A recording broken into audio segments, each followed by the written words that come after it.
তৃণমূল সাংসদ সৌগত রায় ফের একবার বিক্ষোভের মুখে। এবার কলকাতা বিমানবন্দরে তাকে ঘিরে কালো পতাকা জুতো দেখালেন বিক্ষোভকারীরা। উঠল গো ব্যাক চোর চোর স্লোগান।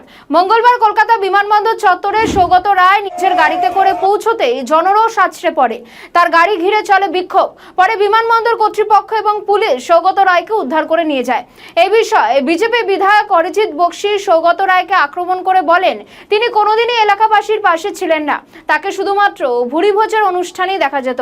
সে ছবি আপনারা দেখতে পাচ্ছেন। তৃণমূল সাংসদের গাড়ি ঘিরে রীতিমতন গো ব্যাক স্লোগান। তবে সৌগত রায় এই একবার নয়, এর আগেও তিনি বিক্ষোভের মুখে পড়েছিলেন। নিমটায় তিনি বিক্ষোভের মুখে পড়েছিলেন এবং স্বাভাবিকভাবেই ফের একবার সৌগত রায় এই যেভাবে গাড়ি ধরে বিক্ষোভ দেখিয়েছেন উন্মুক্ত জনতা, তা নিয়ে রীতিমতন উত্তপ্ত আবারও রাজ্য রাজনীতি।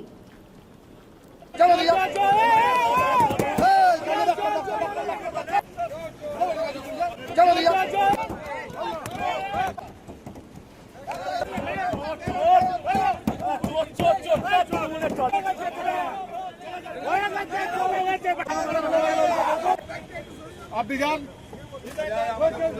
जान अपनी गाड़ी जा क्या दिए तेरे बहुत